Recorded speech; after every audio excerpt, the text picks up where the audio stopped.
Magandang araw ho sa lahat. Ngayon ay pag-usapan natin kung bakit ayaw kumain ng kambing na bago nyong nabili. So far, yan yung mga reklamo kadalasan dito sa amin. Ayaw daw kumain ng ating kambing pagdating sa kanila. Ang unang rason yan ay naninibago pa yung kambing or napagod sa biyahe. Yung iba naman ay isa lang yung kambing nila na binili kaya ayaw kumain. Ang kambing kasi ay tinatawag nating herd animals or sanay sila na may kasama sila kapag kumakain. Yung mga iba pang rason yan ay yung kumpay na tawag dito, yung kumpay na binigay nila ay hindi sanay ang ating kambing na kumain. So ngayon ay papakita ko sa inyo kung ano yung mga pinapakain naming kumpay dito sa aming alagang kambing. Mga kumpay na native na tumutubo dito sa amin yung ipakita ko sa inyo ngayon. Yan, ito yung natawag namin dito na banitlong. Yan. Yun o. Dagko po ni sig dahon.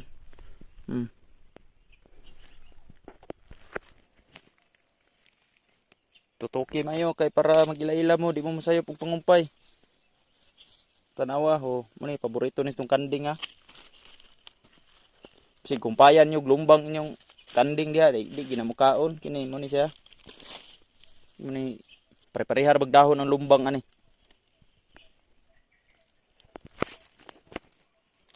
Ila-ila mo sa kuan banitlong. Yan, ito naman yung binunga.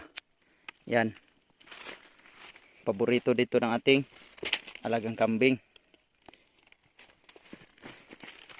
Yan, may bunga to na ganito. Yan yung bunga. Tinatawag namin tong binunga.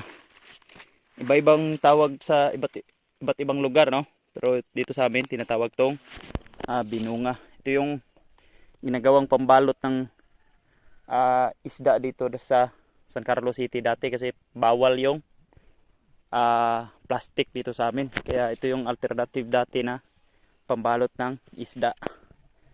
Dahon ng binunga. Yan. Banitlong.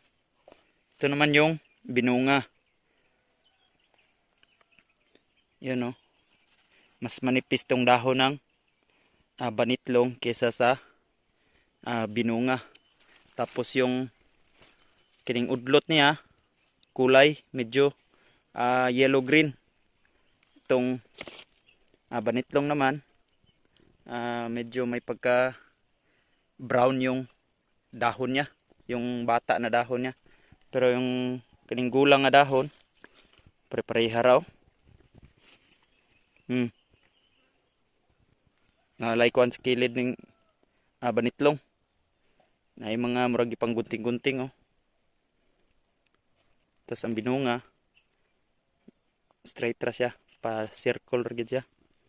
Kini usa sa di sa paborito sa atong kanding, mo ni siya gitawag og tinatawag namin tong alingala dito sa amin sa San Carlos City.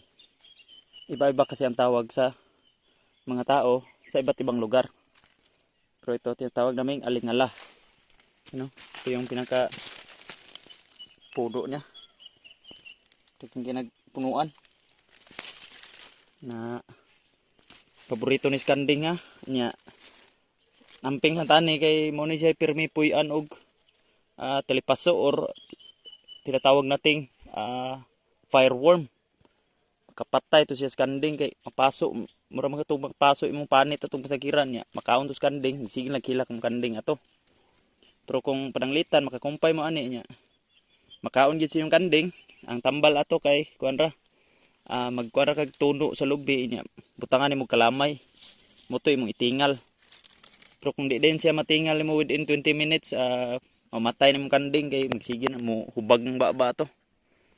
Bro. Alingala. Yan. Kagmay nagdahon. Ito naman ay lubi-lubi. Tinatawag dito sa iba na niyog-niyogan o repulyong gubat.